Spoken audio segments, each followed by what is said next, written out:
Hi, this is Andrew, and this is Keen On, the daily now.tv chat show with some of the world's leading thinkers and writers.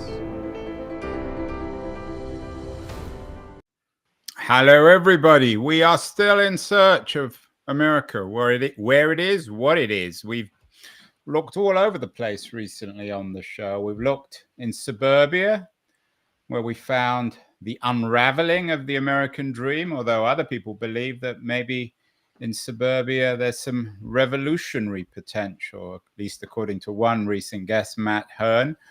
We've looked in a place called Exurbia with another author, David Mascioccia, but we haven't really looked in a particular place. One place that I'd never heard of before, but I've recently read about, a place right in the middle of the country, a place called Branson, Missouri, is the subject of a very intriguing essay in this month's Harper's Magazine, The Branson Pilgrim. It's by Rafil Kroll-Zaidi, and Rafil is joining us from New York City, another American city. Rafil, how would you compare New York City, where you live, and Branson, Missouri, where over the last 10 years you've spent a lot of time? I suppose both are the object of various dreams and fantasies that people have, but New York is known the world over, whereas Branson is something of an inside pilgrimage. It's an in-group marker, and this is one of the things that intrigued me about it the most, is that when I bring up the place, many people don't know about it, and over the years I learned that there was one question I could ask Americans that was often predictive of whether or not they knew about it, and that was, do both of your parents have university degrees? And if the interlocutor said yes, then it was almost entirely determinative, incredibly rare unless someone had grown up in the region. For someone with two university graduate parents to have heard of this place. Its audience for many years was almost entirely elderly, white, evangelical, and working class. And that started to change a bit in recent years, but it's still very much a byword for that kind of culture. And not just for that kind of culture, but for people within that culture who make a pilgrimage there, I suppose, in a way that is very backward looking. There was a famous 60-minute segment on Branson in the early 1990s that exposed it to a slightly wider audience than that group who were already going there. Yeah, I'm not sure if most of our audience will be familiar. So the question, of course, Rafil, is why Branson for you? You've been going there for the last 10 years. What is it about this place that intrigued you so much? This is a long essay. It's what, 5,000 or 10,000 words. It's obviously a place that you've given a great deal of thought, both as a place and I guess as a symbol of America. I regret to inform you that it is in fact 13,000 words, to the delight and horror of audiences. Well, I read the whole thing, and it didn't seem like 13,000, which is a compliment. It's a nicely written piece, but it's a significantly researched and thought out piece. I think it's the longest piece in this issue of Harper's. Yes, by a substantial margin. It is a place that, if you have a background that's more like mine, fancy schools, sort of international upbringing, would be very unusual to encounter. And I didn't know anything about it except a very, very slight hint that it was a stage entertainment town for people who couldn't cut it in Vegas or had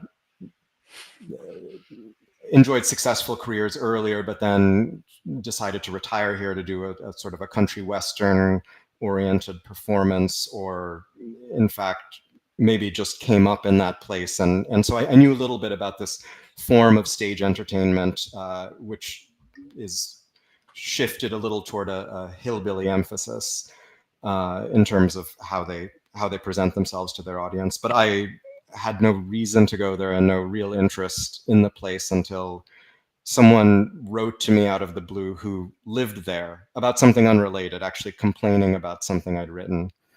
And his name was Stephen.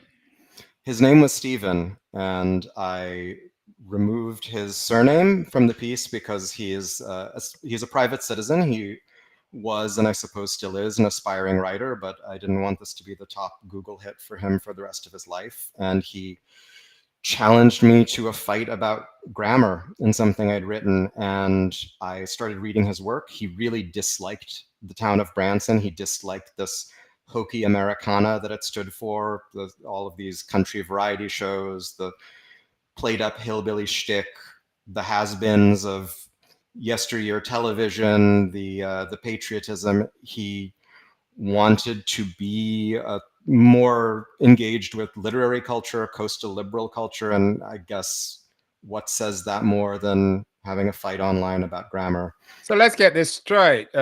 Not straight, straight, Rafil. You talk about yourself as someone who went to fancy schools with an international background. Which schools, and what's your international background?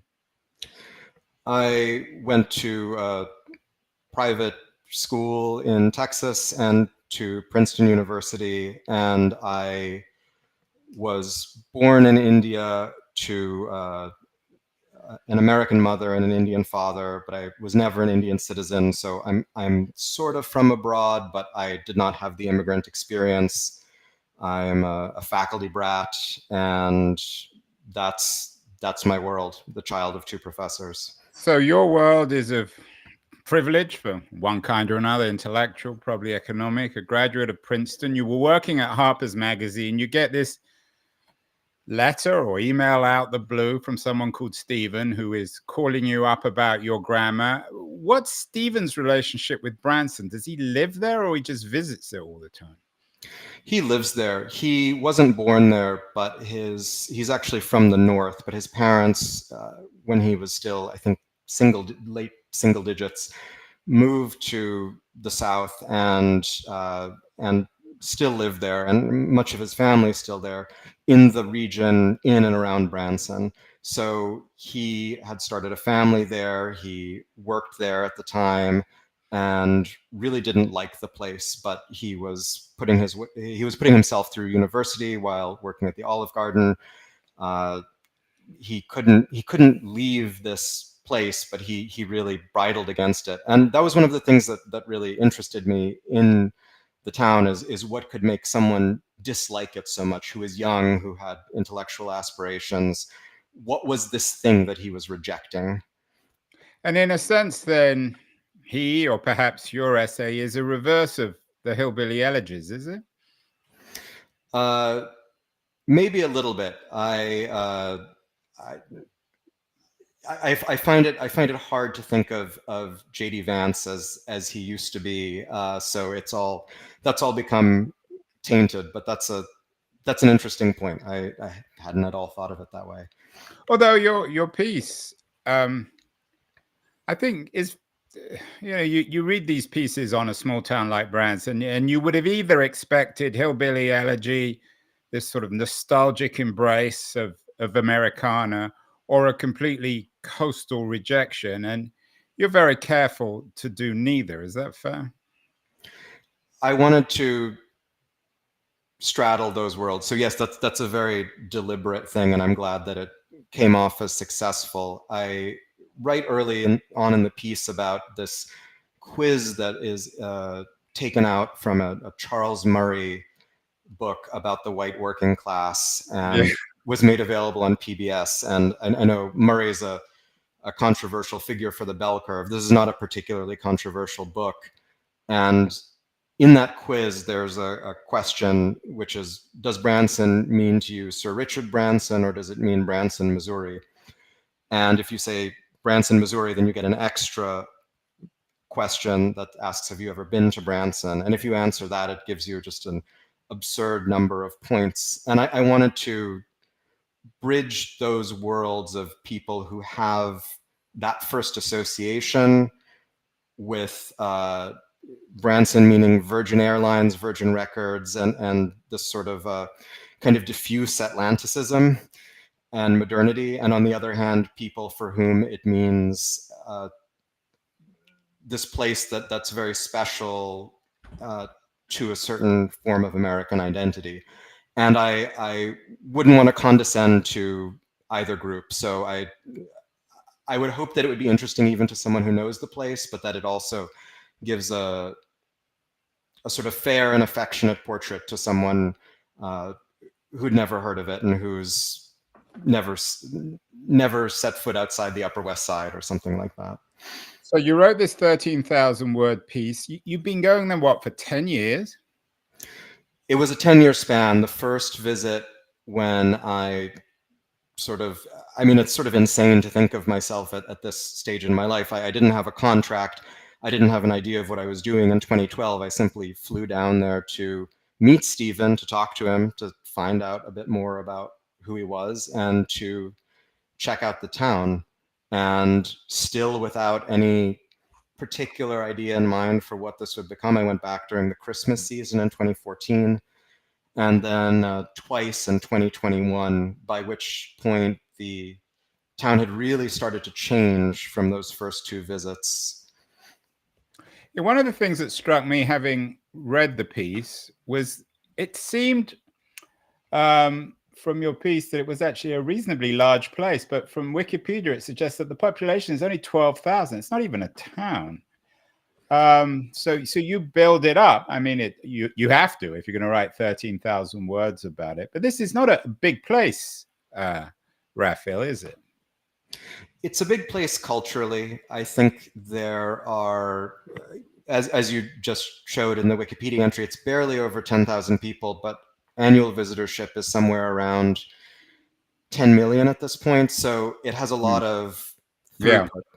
Yeah. And there are still the older, more conservative, and overwhelmingly sort of Anglo-Saxon Americans who come there from as far away as Alaska, Florida, for whom the place offers something special. These variety shows, the mix of country music, Christianity, a particular sense of humor, for whom it's this big kind of a draw. And then there's a much newer crowd who are younger, more diverse, often a little poorer of means, for whom it's just another regional entertainment center, as you might have in Florida. So they're not coming there from 6 states away. They're coming there from within about 300 or 350 miles because it's the best thing on offer.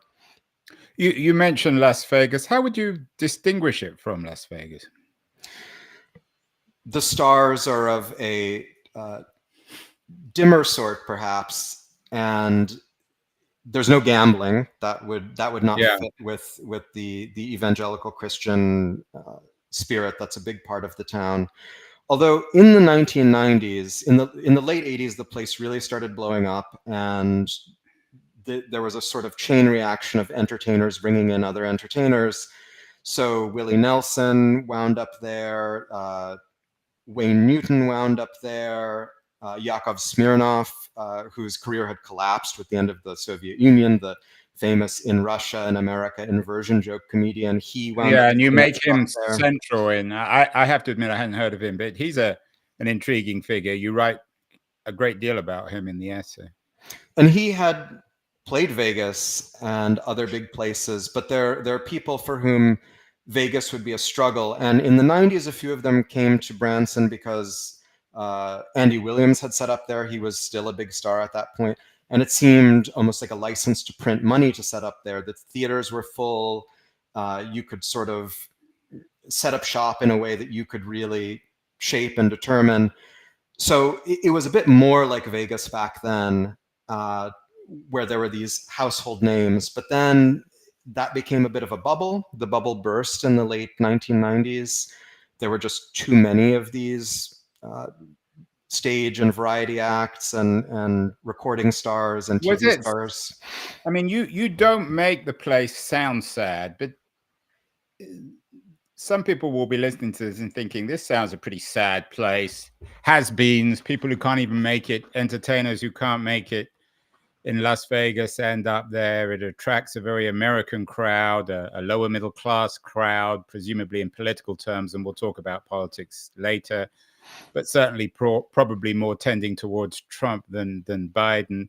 Is there an element of sadness here, or is that the wrong word? The piece is generally shot through with some sadness, but I don't think it's because the place is in any sense contemptible or pathetic or second rate. It was such a confectionery assemblage of things that a certain kind of person really loved, and that faith and that enthusiasm made it something that was not sad, that was actually kind of moving. I think one thing that makes me a bit sad is just that world is being replaced. It doesn't make economic sense anymore, and it hasn't for 20 years, to count on this very elderly crowd who are set on stage entertainment. Even people in their 40s and 50s by now, by the time that they become 65 or 70, the traditional Branson age, they're not going to be as into an Elvis impersonator act, or rather tribute artist, to be non-insulting, as a 65 or 70-year-old today, or certainly 20 years ago.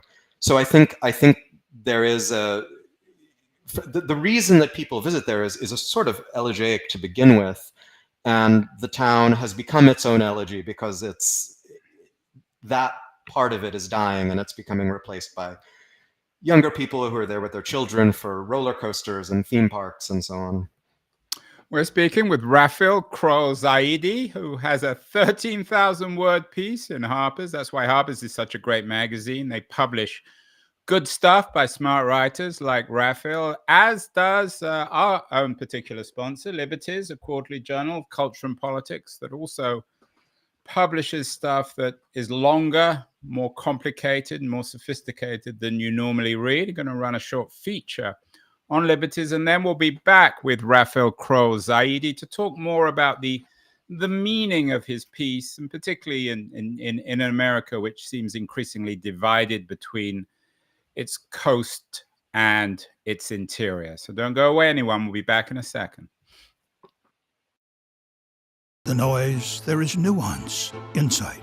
Liberties is not just a journal of ideas. It's a meteor of intelligent substance. It's the place to be for engaged citizens. Politics, opinion, substance. Liberties is a triumph for freedom of thought. A quarterly of urgency, of cultural exploration, of intellectual delight, of immaculate prose. It's invaluable. Subscribe now or find Liberties at your favorite bookseller. And you can subscribe to Liberties at libertiesjournal.com. We're speaking with Rafil Kroll-Zaidi, the author of a very interesting essay in this month's issue of Harper's, The Branson Pilgrim, a 13,000-word account of his infatuation, if that's the right word, with a place called Branson, right in the middle of the country in Missouri, a small town, but leaving a large footprint, at least in the mind of Rafil. Rafil, the politics, of course, comes to mind. In an America divided between rural and urban centers, between its coast and its interior, what did you learn as someone from New York City, a Princeton graduate, a guy who works on the editorial team at Harper's? What did you learn about this breakdown of, or supposed breakdown of, civility and conversation in America from all this time you spent in Branson? I didn't find anything like that there. I do try to get out to rural America and listen to people, and so I'm not as surprised by certain tendencies that I know the commentariat and the chattering classes, whatever cliche you want to apply to them, seem to have about, say, rural conservatives. I grew up in Austin, Texas, which is a university town, but I realized in retrospect that a number of my friends from my earlier school days were from what you'd call real redneck families, lived far outside town, and I'm not unexposed to the kinds of people either the locals are or the visitors. The locals are saltier, and some of them are rednecks, that is, the ones who don't work in the hospitality industry. But the visitors there are all very upright.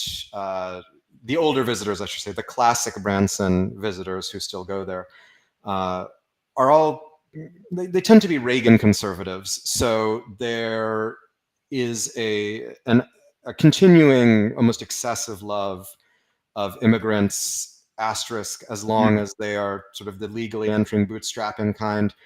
And of course, if you get out and listen to people, you're not surprised that there are many Hispanic and Asian American conservatives out there who are immigrants and who've succeeded through various entrepreneurial means and tend a bit libertarian or something like that. So between those kinds of slightly older conservatives, I mean, many of whom are Trump voters now anyway, but let's call them Reagan conservatives, and immigrants, there's a sort of love affair. And in fact, those kinds of immigrants with that kind of ideology have done quite well in Branson, making that ideology part of their self-presentation, part of their performances. Yakov Smirnov, whom we talked about earlier, is one of them, from out of the obscurity of Soviet Russia to tremendous wealth and fame in the United States, and then to a lesser sort of stable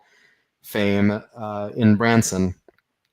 You write also in the piece quite a lot about race and identity. You note that most of the people there are white, but you also note, you had conversations with people of different skins. You're self-evidently, at least for people watching, you're not a white guy. You're of mixed race, certainly darker than the conventional American.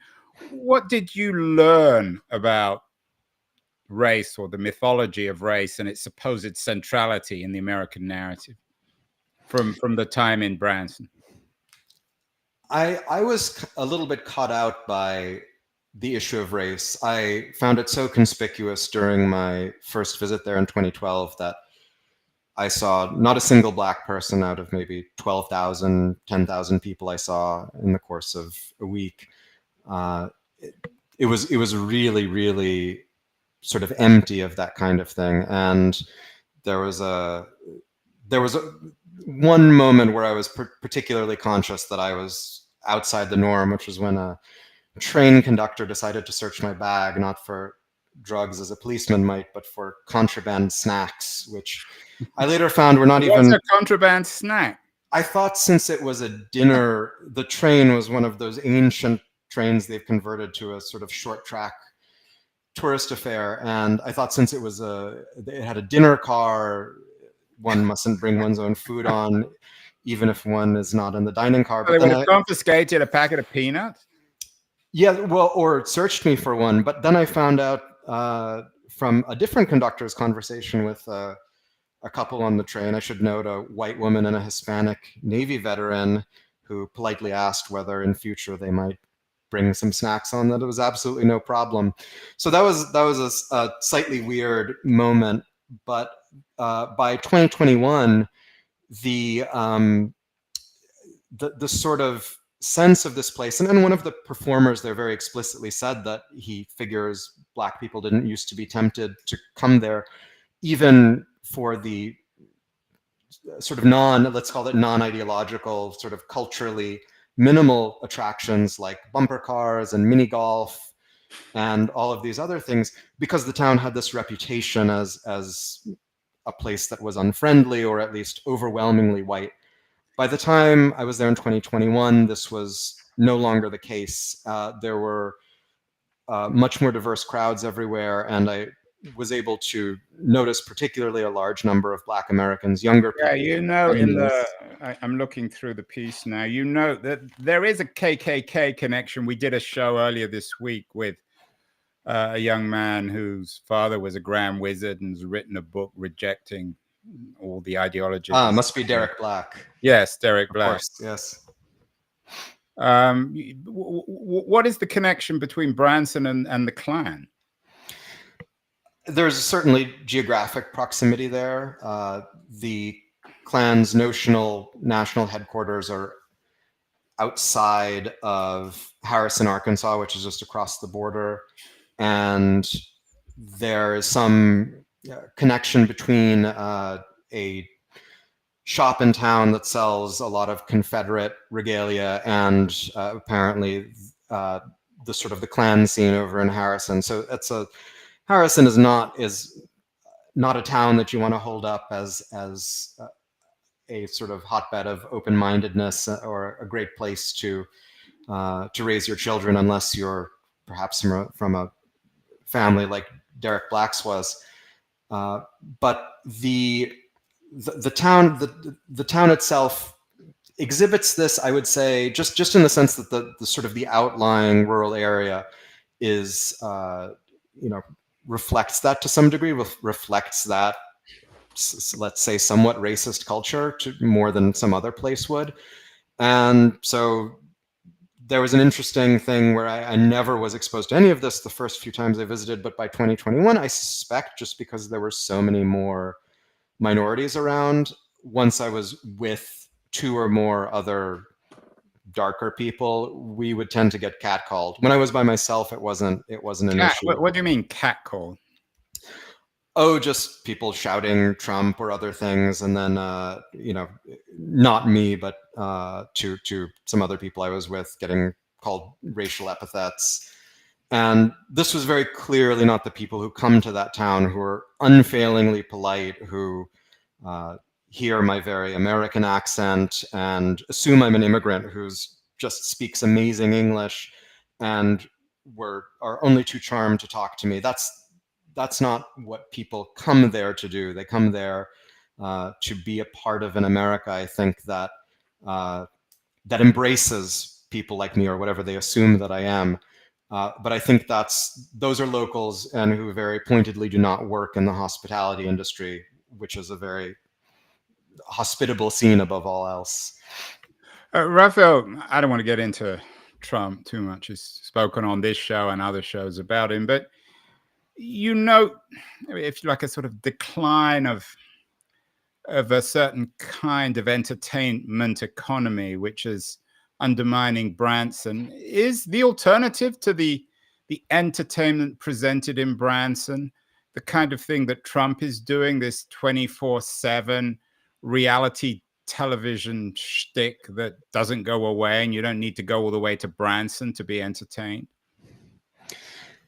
I don't know that it's an alternative. It's not a tidy alternative, but I know what you mean. And I think what Trump does, and the media ecosystem that he's a part of, feeds much more into what is not necessarily replacing Branson for people 65 and older who like Trump, but is certainly for younger people displacing the need to be somewhere to see something live and in person. Many more people enjoy Trump on social media than would bother to go to a rally that's 100 miles away to see him. That's going to be a really hardcore group. And the idea of going somewhere to express a political or emotional or cultural affiliation, to spend money and time doing that, is something that's probably being eaten away very rapidly. So I think that that in that sense, Trump is almost an alternative to himself. I think that he's sort of too good for TV to make the live thing worth it to go very far out of your way. And Branson is even if it's not appealing to exactly the same cultural crowd, there are Democrats who go there, probably not coastal liberals, but Midwestern liberals by all means. People from Utah and Texas and North Carolina I've met there who made it clear that that's not the politics that they're a part of, who go there. And I think for very, very broadly, making that trip to experience culture, to experience some sense of affiliation, and to be a part of pressing the warm flesh all around you, and to see someone live in the flesh on stage, to see an imitation of an imitation in the cases of many of the Elvis or Beatles tribute artists, something like that. That's going away, and I don't know that there's anything to replace it, or rather that there's an equivalent that can replace it, that's live, that's not just 24 hours a day media cycle on your phone, being constantly available and served up in 70-second doses.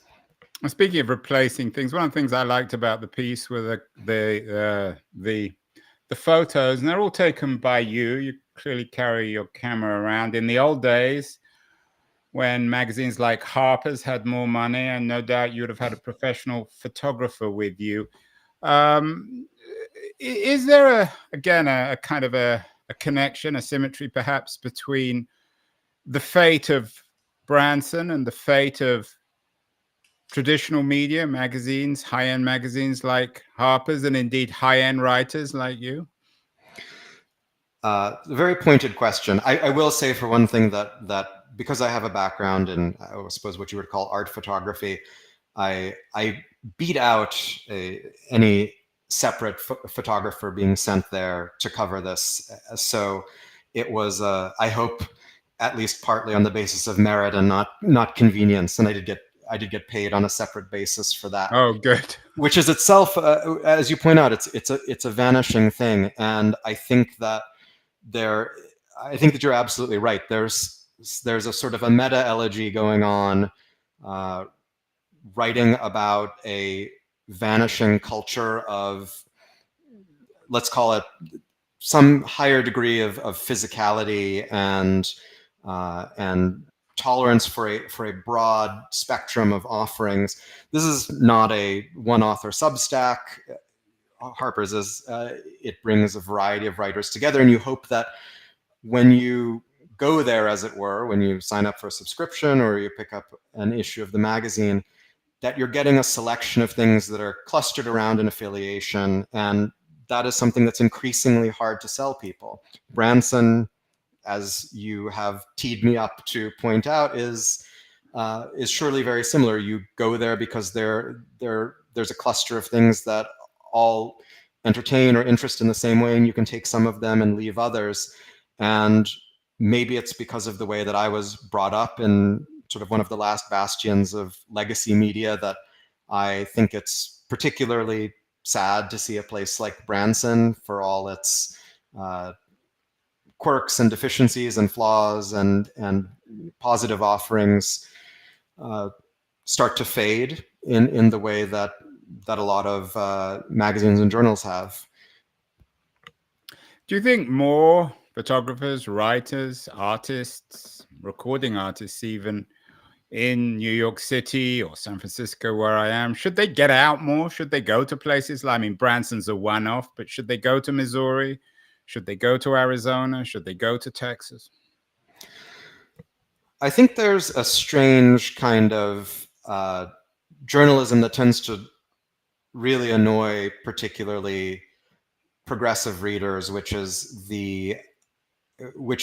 sort of talking to the canonical Trump voter in the cafe somewhere in the middle of the country. And I understand why that's annoying, and I also understand what deficiencies in cultural reporting that's meant to address. I think it would actually help a lot of creative people, particularly creative people in the media, to spend time in these places when they're not on assignment. I found that to be one of the most rewarding things I've experienced in recent years, is to be in rural America and to have lots of interactions with people, with the local culture. If there is sort of culture on offer, as there is in Branson, not every place has culture qua culture, where you can buy a ticket to a museum or go to a theater and see a show. And to just have that in a kind of not even particularly deliberate way infiltrate your understanding of other people. And once you've done that, you find it much closer to home. I for various reasons, wind up talking to QAnoners and other highly conspiracy-minded people with extremely conservative politics who live in Brooklyn and Queens, and it's never to my detriment to understand how more people think. And when I am going somewhere to report a story, or I'm interested in a topic and I want to write about it, even if it's not directly poised on politics, very little that I work on is. I'm more interested in small towns are deformed by money, and the way that you see a larger part of America in very peculiar and small places, that's informed by all of that background work. So I would say if you're driving cross country, if you're driving from LA to Florida or something like that, then don't just stop in Truth or Consequences, New Mexico. Don't do the hippie trail of that and Marfa and Austin. Stop in some places you might think are terrible, and be charmed by a place like Branson or Pigeon Forge, which is a sort of a less exciting version of a place like Branson. Finally, Rafil, let's end where we began with America. You're not someone who I think is very keen on simple summaries, but there are two schools of thought about the future of America. One very pessimistic, one which is a little bit more hopeful. What did your experience in Branson over these last few years, what did it teach you about the future of America? Should we be hopeful? Can America, which has had a history of remarkable invention and reinvention, can it continue to reinvent itself? I mean, even, I guess Branson is not a place, in a way, it's a place that has invented and reinvented itself. It's a very unusual place. Maybe it has a future, but should we be a little bit more optimistic about the future of America? Particularly when some people, and we've done shows on this, are warning of civil war.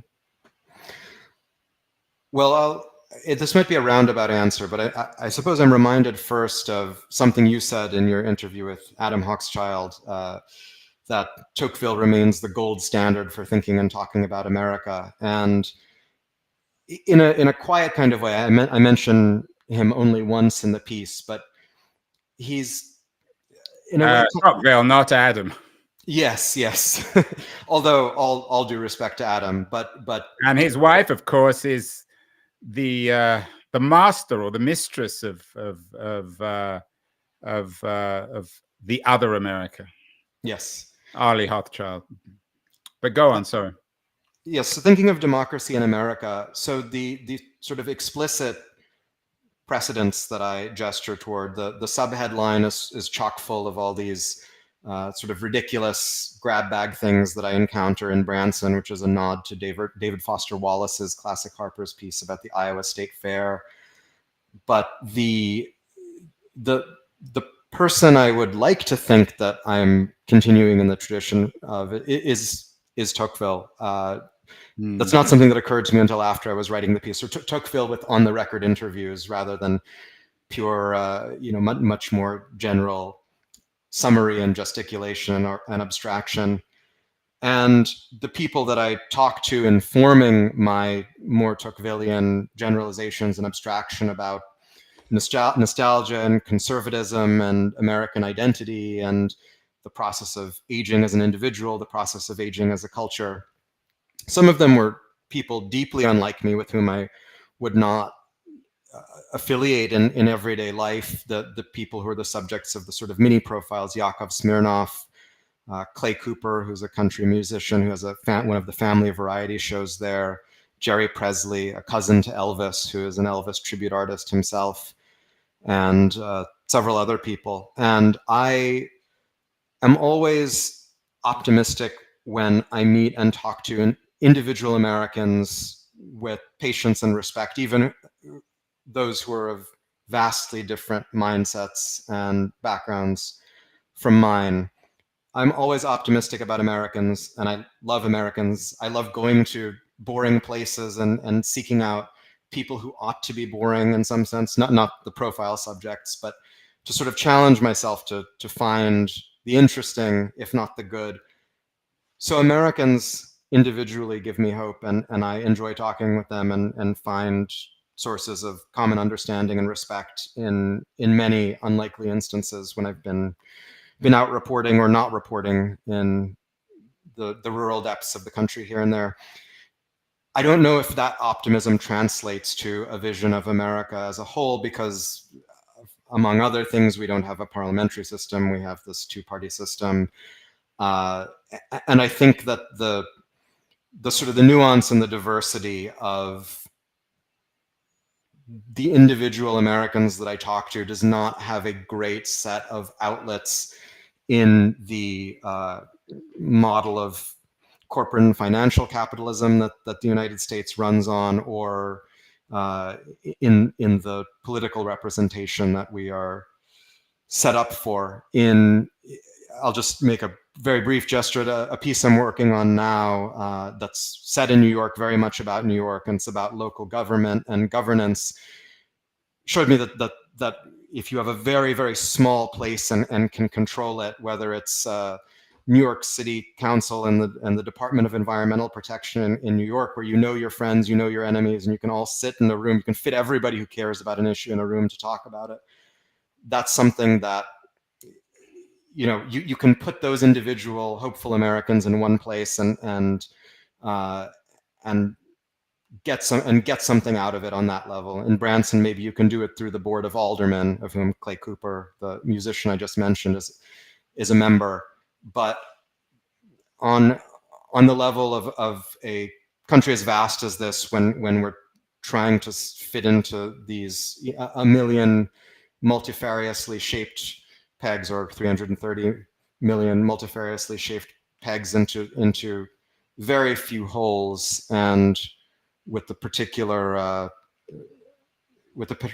economic systems that we have in play, having listened to many episodes of your podcast over the last year, I know the pessimism you're speaking of, and I would say that unfortunately, because the individual doesn't translate well to the collective, and I end my long-winded answer here, I side more